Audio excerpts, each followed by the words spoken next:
A cold darkness of space held secrets that most beings could never imagine. Deep in the void between stars, massive ships drifted like sleeping giants. They had been there for 500,000 years, waiting. Inside the largest ship, something stirred. A being made of crystal and metal opened eyes that glowed like blue fire. Admiral Kethvar had been asleep for longer than most civilizations existed. His body was stiff and cold, but his mind was sharp. The long sleep was over. Around him, other Zephyrians began to wake up. Their ship, the Stellar Dominion, hummed with life as systems came online. Lights flickered in the corridors. Engines that had been silent for ages began to warm up. The great fleet of the Zephyrian Collective was awakening. Keth-VAR stood slowly. His crystal body caught the light from the control panels and threw rainbow patterns on the walls. He remembered the last time he had been awake. The humans had surprised them. Those small, soft creatures had fought back harder than anyone expected. They had weapons that could hurt Zephyrian ships. They had tactics that no one had seen before. "Status report," Kethvar commanded. His voice echoed through the bridge like breaking glass. A younger Zephyrian, Commander Vel Knox, checked the ship's systems. "All ships are waking up, Admiral. The fleet is intact. We have lost only 3% of our vessels to system failures during the long sleep." Kethvar nodded. That was acceptable. The Zephyrian Collective had sent 1,000 ships to sleep in the dark. They would wake up with 970 ships. More than enough to finish what they had started. And the humans? Kethvar asked. V. E. Lonox's crystalline face darkened. "That is where we have unusual readings, Admiral." The main screen lit up with sensor data. Kethvar studied the information and felt something he had not experienced in a very long time. Confusion. "These energy signatures," he said slowly. "They match human technology, but they are everywhere." "Yes, Admiral." "Our long-range sensors detect human energy patterns throughout this entire sector of the galaxy. Not just around their home star, but hundreds of star systems." Kethvar felt his confidence waver for just a moment. When they had first encountered humans, the small beings had barely reached their own moon. They had simple rockets and primitive weapons. Surely they could not have spread so far in just 500,000 years. "Send out scouts," he ordered. "I want to know what we are dealing with." Meanwhile, on the other side of the galaxy, Captain Jake Morrison was having a quiet day. His ship, the UES Defiant, was patrolling the Outer Rim territories. These were the newest human colonies, far from Earth, but still under the protection of the Human Colonial Defense Force. Jake was a third-generation spacer. His grandfather had been born on Mars, his father on Europa. Jake himself had been born on a ship traveling between the stars. Space was his home, and he knew it better than most people knew their own neighborhoods. The Defiant was not a large ship by human standards, but it was powerful. It had engines that could fold space and weapons that could crack asteroids. Jake's crew of 80 men and women kept it running smoothly as they traveled from system to system. Lieutenant Amy Foster, the ship's tactical officer, looked up from her console. "Captain, I'm getting some strange readings." Jake walked over to her station. Amy was young but sharp. She had graduated at the top of her class from the Naval Academy on Luna. If she said something was strange, it was worth listening to. "What kind of readings?" Jake asked. "Energy signatures that match old historical records. From the Zephyrian War." Jake felt his stomach tighten. Every human in the fleet knew about the Zephyrian War. It had happened 500,000 years ago. When aliens had tried to conquer Earth, the humans had fought back and won, but barely. The aliens had retreated into deep space and never returned. Until now. "How many ships?" Jake asked. Amy's fingers danced over her controls. I'm reading at least 200 contacts, sir. Maybe more. They're still far away, but they're definitely heading this way. Jake nodded and walked back to his command chair. Send a priority message to Fleet Command. Tell them the Zephyrians are back. He looked out at the stars through the main viewing window. Somewhere out there, an ancient enemy was returning. But Jake was not afraid. Humanity had not been sitting still for 500,000 years. They had been building, growing, and getting stronger. The aliens were in for a surprise. On Earth, the message from the Defiant reached Admiral Lisa Park within minutes. She was commanding the Guardian Prime, a massive defense platform that orbited Earth. The station was home to 50,000 people and had enough firepower to defend an entire star system. Lisa had been expecting this day for her entire career. Every officer in the human colonial defense force trained for the possibility that the Zephyrians would return. Now that day had come. Major Rivera, she called to her second-in-command. Alert all stations. Condition yellow throughout the system. Major Tony Rivera was a veteran of the Centauri campaigns, where humans had fought against space pirates and hostile aliens. He knew how to handle a crisis. Yes, ma'am. Should we wake up the president? Lisa looked at the tactical display. The Zephyrian fleet was still days away from human space. There was time to prepare, but not much. Not yet, she said. Let's see what they want first. Maybe they learned something during their long sleep. But deep in her heart, Lisa knew the truth. The Zephyrians had not changed. They were still the same conquering species that had tried to enslave humanity 500,000 years ago. They had gone to sleep thinking they were the strongest beings in the galaxy. They were about to learn how wrong they had been. Back on the Stellar Dominion, Kethvar studied the reports from his scouts. The human expansion was even more extensive than he had feared. They had colonies on thousands of worlds. Their ships traveled faster than anything the Zephyrians had ever built. Their weapons were beyond anything he could understand. But Kethvar was not worried. He had faced humans before. They were clever, but they were still just soft, weak creatures. The Zephyrian Collective had conquered 100 worlds before they had even heard of humans. They would conquer 100 more. Set course for the Soul. System, he commanded. It is time to finish what we started. The great fleet turned toward Earth, their engines burning bright in the darkness. Behind them, they left empty space. Ahead of them waited humanity, changed beyond recognition, but still the same species that had defied them long ago. The second war between humans and Zephyrians was about to begin. But this time, the outcome would be very different. The Zephyrian scout ships moved through space like ghosts. They were small, fast vessels designed to gather information without being detected. Admiral Kethvar had sent them ahead of the main fleet to study human defenses. He wanted to know what had changed in the 500,000 years since their last encounter. Commander Velnox led the scout mission. His ship, the Silent Blade, was equipped with the best sensors the Zephyrian Collective had ever built. As they approached the Sol system, he expected to see the same primitive defenses that had barely stopped them before. Instead, he found something impossible. Admiral, Velnox transmitted back to the main fleet. You need to see this. The data stream that followed made Kethvar question his own sensors. Where once there had been empty space around Earth, now there was a complex web of defense platforms. Space stations the size of small moons orbited the planet. Energy readings showed weapons that could destroy entire fleets. But that was not the most shocking discovery. The asteroid belt, Velnox reported. It has been completely transformed. Kethvar studied the images with growing disbelief. The asteroid belt between Mars and Jupiter had been turned into the largest shipyard he had ever seen. Massive construction platforms floated where rocks used to drift. Ships were being built that dwarfed anything in the Zephyrian fleet.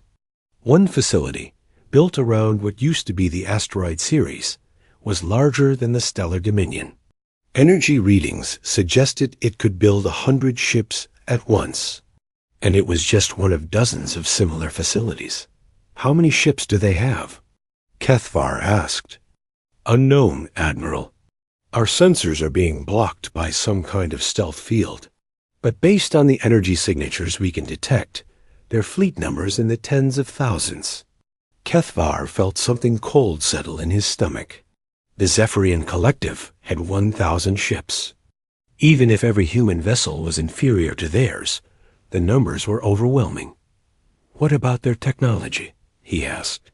That is the most disturbing part, Admiral. They are not using the same weapons and engines we remember.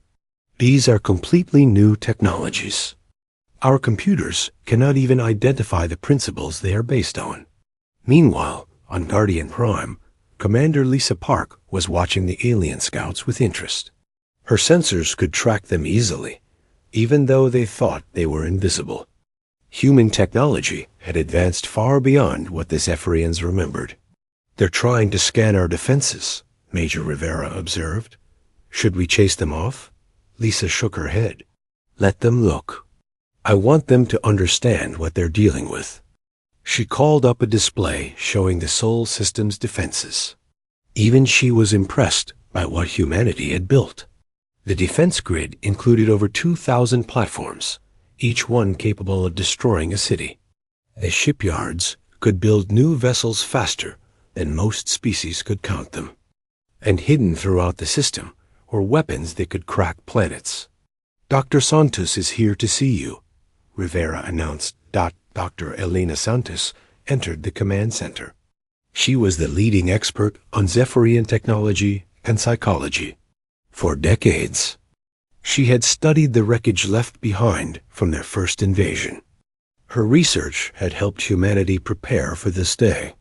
Have you analyzed their scout ships? Lisa asked. Elena nodded. Their technology is exactly the same as it was 500,000 years ago. Same engines, same weapons, same sensors. They haven't advanced at all. How is that possible? Rivera asked. The Zephyrians are conquerors, Elena explained. They find a level of technology that works for them, and they stop developing. They become comfortable with their superiority and see no need to improve. Lisa understood. It was the opposite of human nature. Humans were never satisfied. They always wanted to build something better, faster, stronger. Even in peacetime, they continued to innovate and explore. What about their psychology? Lisa asked. They're proud, arrogant. They cannot imagine that any species could surpass them. In their minds, they are still the apex predators of the galaxy. They're about to learn otherwise, Rivera said grimly. Back on the Silent Blade, Velnox was gathering more disturbing information. His scouts had detected human colonies throughout the local sector. Not just a few worlds, but hundreds of them. Each one was defended by fleets that could challenge the entire Zephyrian collective. Admiral, he reported, the humans had spread across the galaxy. We are detecting their energy signatures in every direction. They may have millions of ships. Kethvar felt his confidence cracking. The Zephyrian collective had always relied on technological superiority. They would arrive at a world with weapons the locals had never seen, demand surrender, and usually receive it without a fight. When they did have to fight, their advanced technology made victory certain. But now they were facing a species that had surpassed them. The humans had had 500,000 years to prepare, and they had used that time well. What are options? Kethvar asked his senior staff. We could retreat, suggested Commander Zarthul, the fleet's tactical officer. Return to deep space and wait for another opportunity. Wait for what? Kethvar demanded. If they continue to advance at this rate, they will be even stronger in another 500,000 years. Then we fight now, said Commander Nexvale, the fleet's warrior leader. We have surprise on our side. They do not know we are here. Kethvar looked at the tactical display. The Zephyrian fleet was still powerful. Their ships were well armed and crewed by experienced warriors. Perhaps they could still win through superior tactics and determination. "Continue reconnaissance," he ordered. "I want to know everything about their defenses. Find their weak points." But even as he gave the order, Cathvar knew the truth. The humans had no weak points. They had used the time well, building defenses that could stop any invasion. The galaxy had changed while the Zephyrians slept. On Earth, in the buried command center beneath the Rocky Mountains, Fleet Admiral Patricia Hayes was reviewing the intelligence reports. She commanded the entire human colonial defense force, and she had been preparing for this moment her entire career. "The Zephyrian fleet is exactly what we expected," she told her staff. 1,000 ships, same technology they used 500,000 years ago. They're powerful, but they're also predictable. "What are our orders, Admiral?" asked General Karen Brooks, the leader of the Marine Corps. "We wait," Hayes said. "Let them make the first move. I want to see if they've learned anything during their long sleep." But she already knew the answer. The Zephyrians had not changed. They were still the same arrogant conquerors who had tried to enslave humanity. They had gone to sleep thinking they were the strongest species in the galaxy. They were about to discover how wrong they had been. Captain Jake Morrison, still patrolling the Outer Rim, received new orders from Fleet Command. He was to shadow the Zephyrian fleet and report on their movements. His ship, the Defiant, was fast enough to stay ahead of them and powerful enough to defend itself if discovered. "Lieutenant Foster," he called to his tactical officer, "what's our weapon status?" "All systems are green, Captain. Quantum torpedoes are loaded, plasma cannons are charged, and the dimensional shields are online." Jake nodded. The Defiant was. Just one ship, but it carried more firepower than the entire Zephyrian invasion fleet from 500,000 years ago. And it was one of the smaller ships in the human fleet. "Take us to intercept course," he ordered. "It's time to remind our old enemies that this is human space now." The two fleets moved toward each other through the darkness. One was ancient and proud, still believing in their superiority. The other was young and strong, built by a species that had never stopped growing. The confrontation that would reshape the galaxy was about to begin. The meeting place was chosen carefully. In the neutral zone between Earth and Mars, two fleets faced each other across the void. The Zephyrian fleet looked impressive, with their kilometer-long ships gleaming in the sunlight. But the human fleet was something else entirely. Admiral Cathvar stood on the bridge of the Stellar Dominion, studying the enemy through his sensors. The human flagship was massive, easily twice the size of his own vessel. Its hull was smooth and dark, almost black, with energy readings that made his instruments scream warnings. "Open a communication channel," he ordered. The main screen flickered to life, showing the bridge of the human ship. The captain was a middle-aged man with gray hair and calm eyes. He wore a simple uniform without decoration, but his presence filled the screen.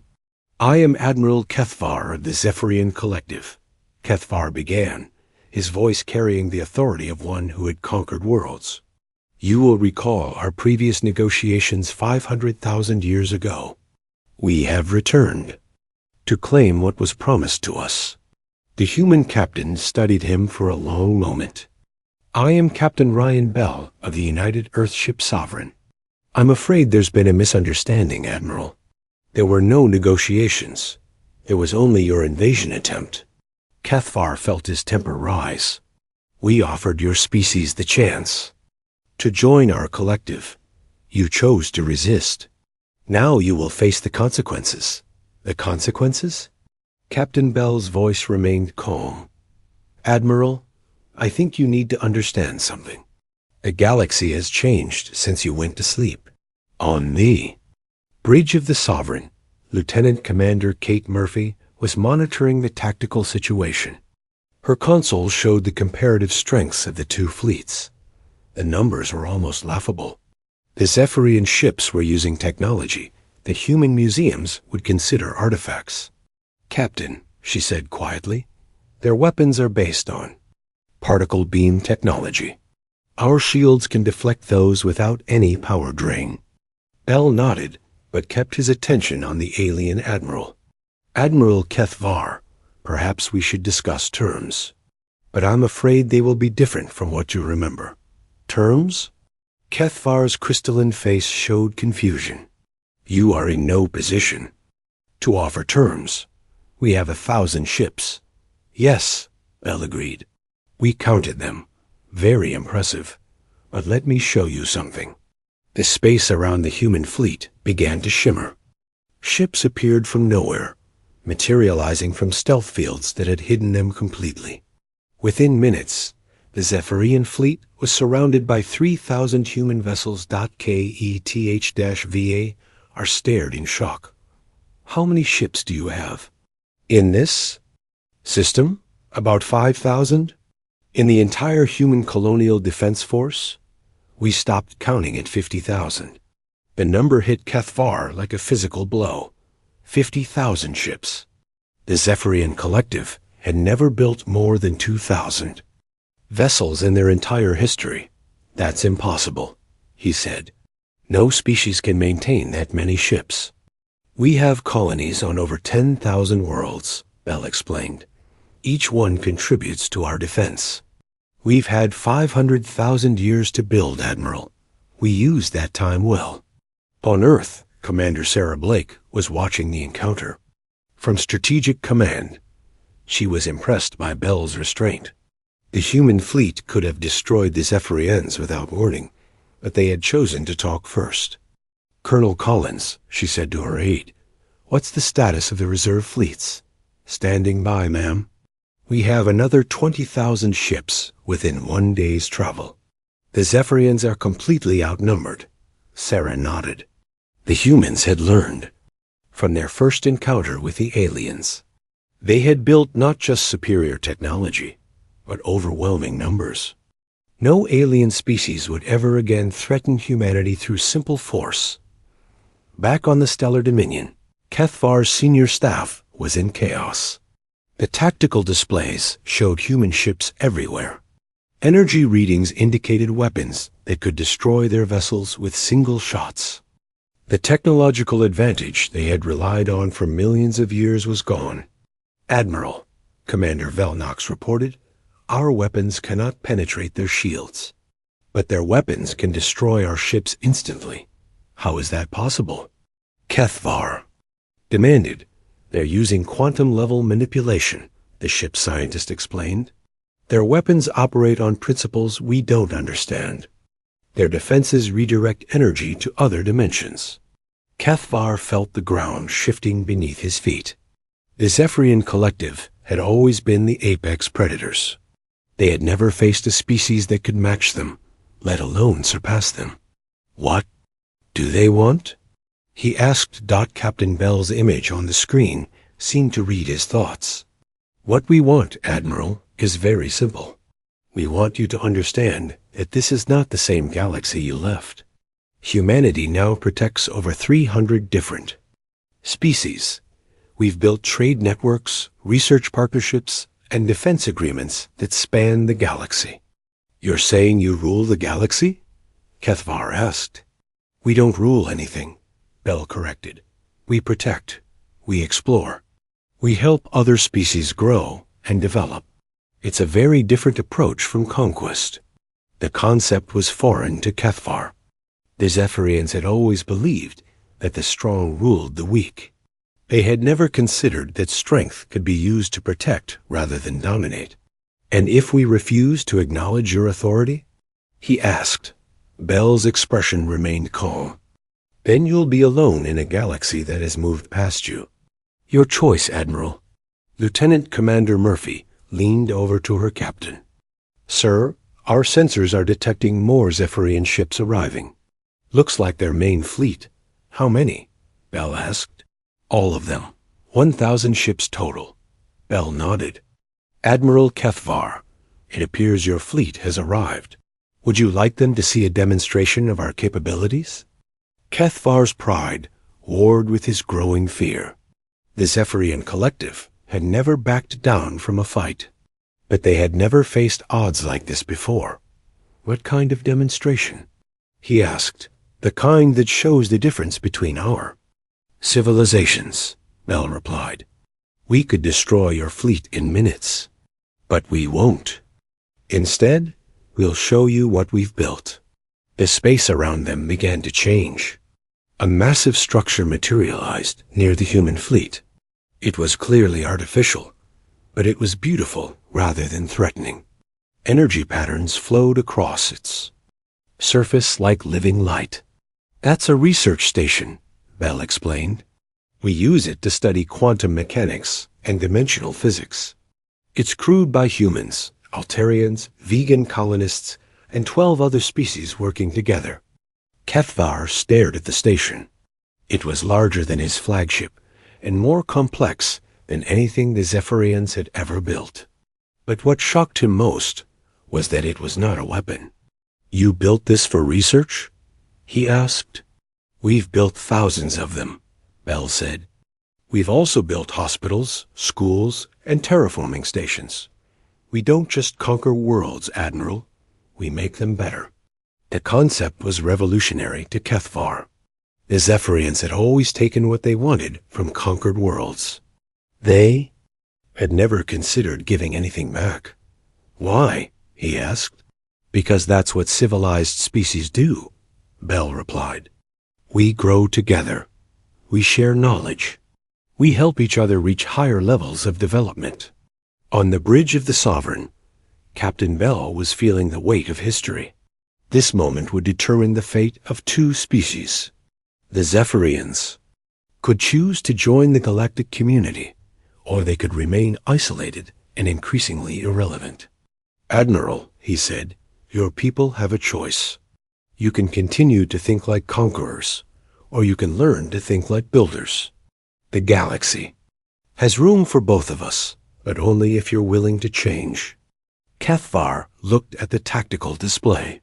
His 1,000 ships were surrounded by 5,000 human vessels. His weapons were useless against their shields. His technology was centuries behind theirs. But more than that, he was beginning to understand that the humans had not just surpassed the Zephyrians in technology. They had surpassed them in wisdom. What are your terms? He asked quietly. Join the Galactic Confederation, Bell said. Contribute your knowledge and abilities to the common good. Help us protect and develop the galaxy instead of conquering. It was not the kind of victory the Zephyrians had ever imagined.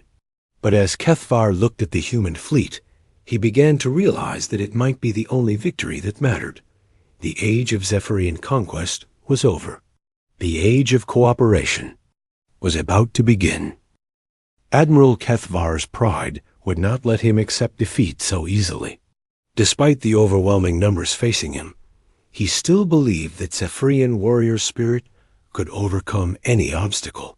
His species had conquered dozens of worlds through determination and superior tactics. Surely these humans, no matter how numerous, could still be beaten. Captain Bell, he said, his voice carrying the authority of 1,000,000 years of conquest. Your numbers are impressive, but numbers are not everything. The Zephyrian collective has faced overwhelming odds before and emerged victorious. We demand proof of your claimed superiority. On the bridge of the Sovereign, Captain Bell exchanged glances with his crew. The alien admiral still did not understand what he was facing. Lieutenant Commander Murphy shook her head slightly, amazed by the Zephyrian's persistence. Admiral, Bell said calmly, I don't think you understand what you're asking for. I understand perfectly, Kethvar replied. You show us impressive ships and large numbers, but we have yet to see your weapons in action. For all we know, these are elaborate deceptions. Captain Bell looked at his tactical display.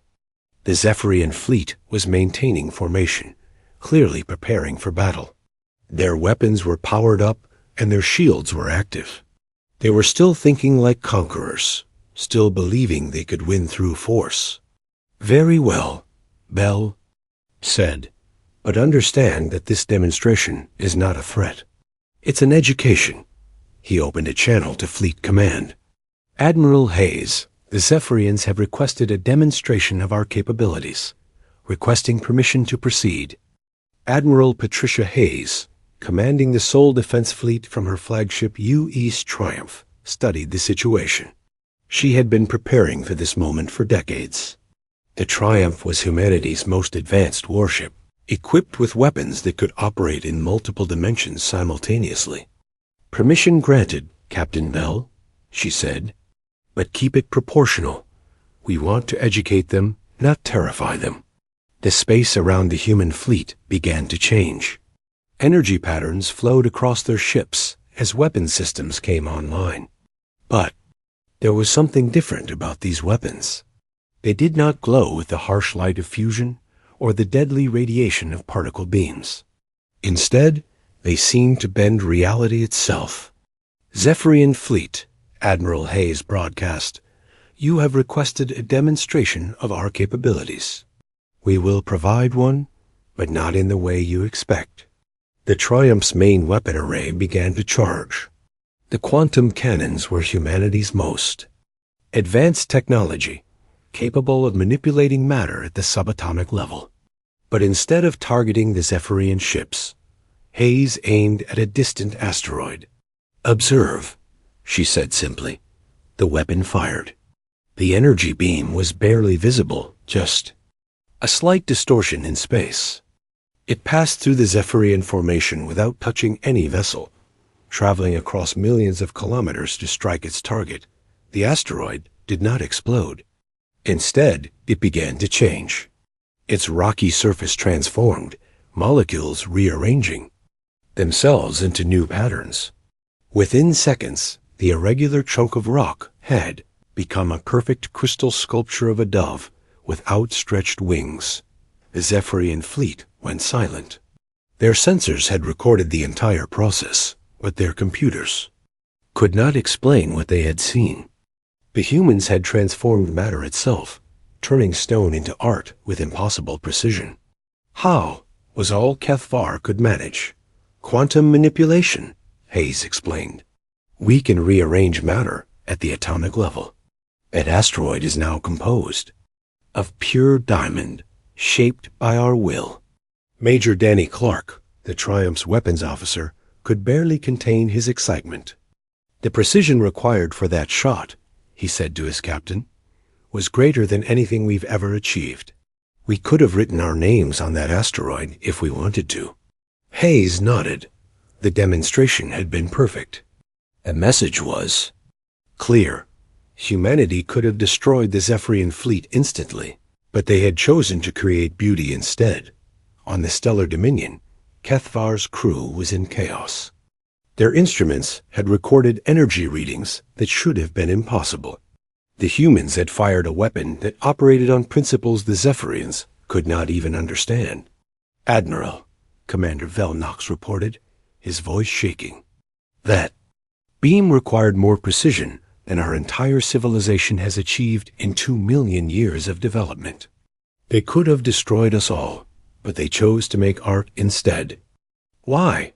Kethvar asked. "Why show mercy to an enemy?" "Because they don't see us as enemies," Velnox replied. "They see us as potential allies." The concept was revolutionary. The Zephyrians had always believed that the universe was divided into conquerors and conquered. They had never considered that there might be a third option. Cooperation. Dr. Marcus Webb, the human fleet's chief scientist, was analyzing the energy readings from the quantum cannon. "The precision required for that transformation," he told Admiral Hayes, "demonstrates complete mastery of quantum mechanics. We're operating on levels that most species can't even imagine." Hayes nodded. "That's the point, Doctor. We want them to understand that we're not just more numerous or better armed. We're operating on an entirely different level of scientific understanding." Meanwhile, Captain Jake Morrison was watching the demonstration from his position on the fleet's perimeter. His ship, the Defiant, was one of the smaller vessels in the human fleet, but it carried weapons that could have destroyed the entire Zephyrian invasion force from 500,000 years ago. "Lieutenant Foster," he said to his tactical officer, "what's your analysis of their fleet?" Amy Foster studied her instruments. "They're using the same basic technology they had 500,000 years ago, Captain. Fusion drives, particle beam weapons, electromagnetic shields. It's like they haven't advanced at all." "That's because they haven't," Morrison replied.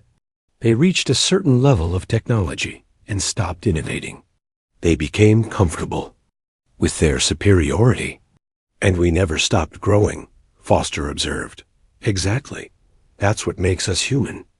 Back on the Triumph, Admiral Hayes was preparing for the next phase of the demonstration. The Zephyrians had seen human precision.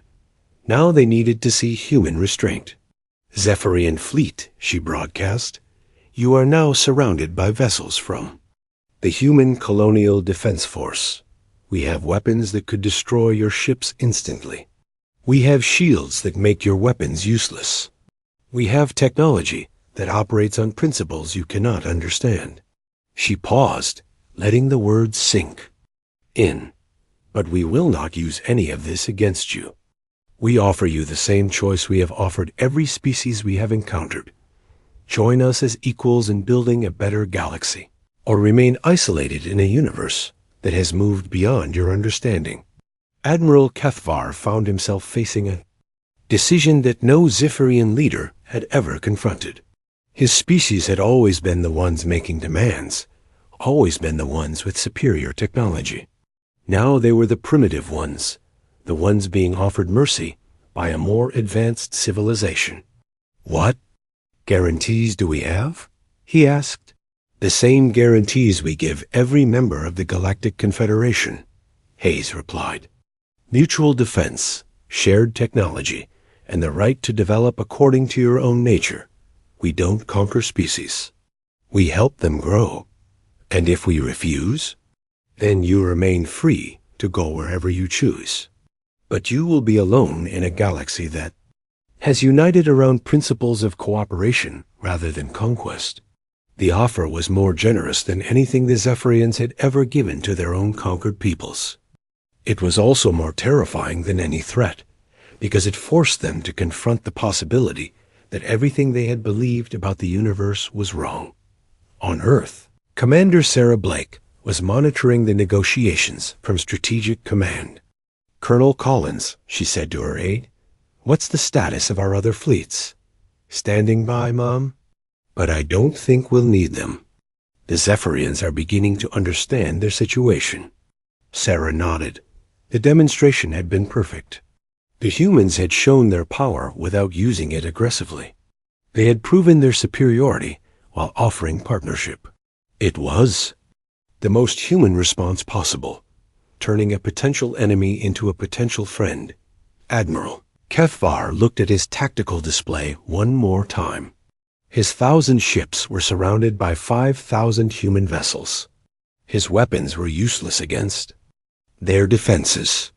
His technology was centuries behind theirs. But more than that, he was beginning to understand that the humans had not just surpassed the Zephyrians in technology. They had surpassed them in wisdom.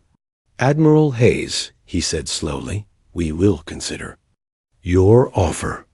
But first, we need to understand what you have built. Show us this Galactic Confederation you speak of." Hayes smiled. "With pleasure, Admiral. Welcome to the future." 3 months had passed since the first encounter between the returning Zephyrian fleet and humanity's forces.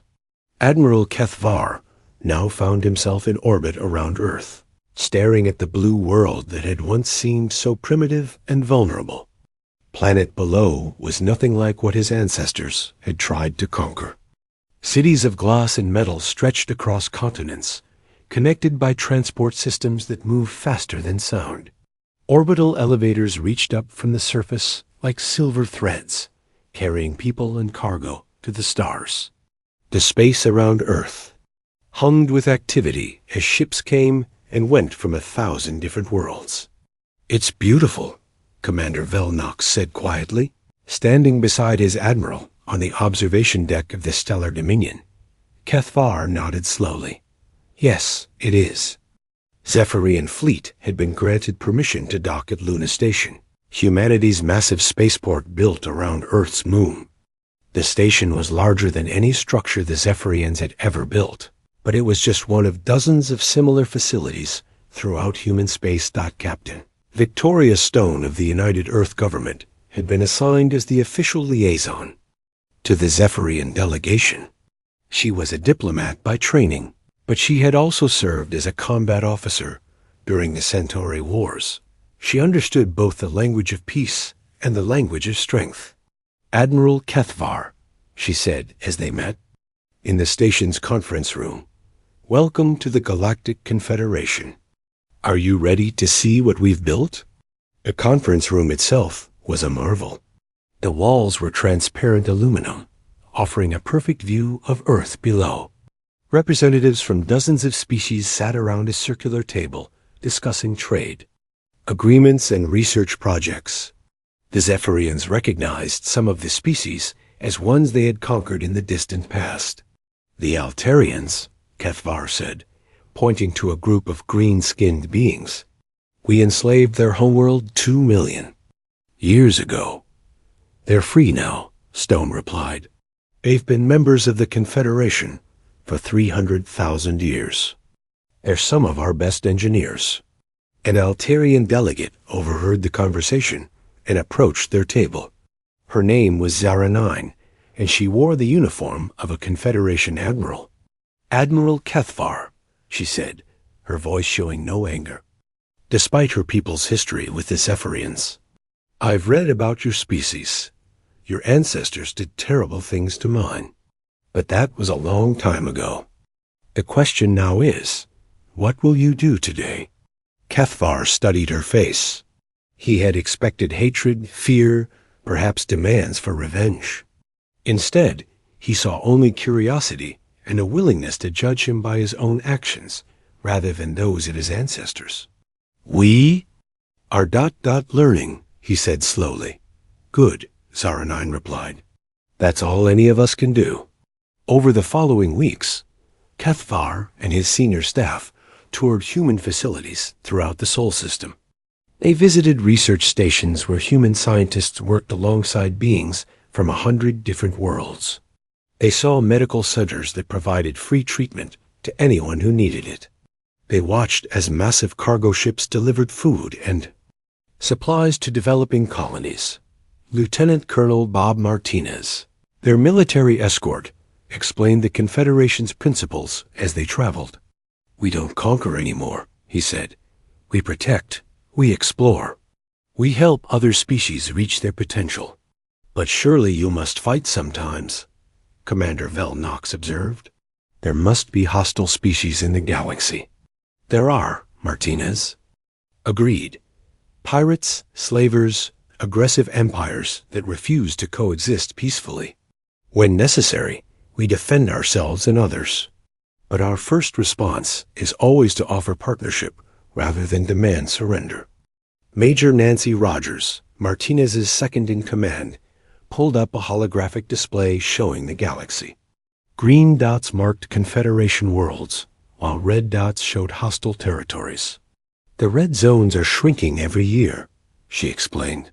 Most species choose to join us once they understand what we offer. The benefits of cooperation outweigh the advantages of conquest. Kethvar studied the display with growing amazement. The Confederation controlled or protected over 60% of the galaxy. The Zephyrian Collective, at its height, had never controlled more than 5%. How do you maintain unity across so many worlds? He asked. We don't try to control them, Rogers replied. Each species governs itself according to its own nature. We provide mutual defense, shared technology, and trade networks. Beyond that, they're free to develop as they choose. The concept was revolutionary to Kethvar. The Zephyrian Collective had always imposed its will on conquered species, forcing them to adopt Zephyrian culture and technology. The idea of allowing diversity while maintaining unity had never occurred to them. Their final stop was the Confederation Council Chambers on Earth. The building was enormous, with seating for representatives from over 400 species.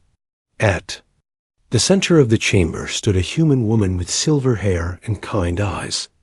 "That's President Helen Carter," Stone explained.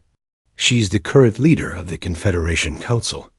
President Carter approached their group with a warm smile. "Admiral Kethvar, welcome to Earth.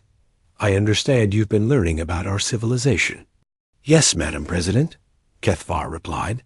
"It is not what we expected." "What did you expect?" "Conquest, domination, the strong ruling the weak, as it has always been." Carter nodded thoughtfully. "That's one way to organize a civilization. But it's not the only way, and it's certainly not the best way." She gestured toward the council chambers. 500,000 years ago, your people tried to conquer us. You saw us as primitive beings fit only for slavery. You were wrong about our potential, but you were also wrong about the nature of strength itself. "What do you mean?" Kethvar asked. "True strength isn't the ability to destroy," Carter explained. "It's the ability to create, to protect, to lift others up rather than tear them down." The Zephyrian Collective became powerful by taking from others. The Galactic Confederation became powerful by giving to others.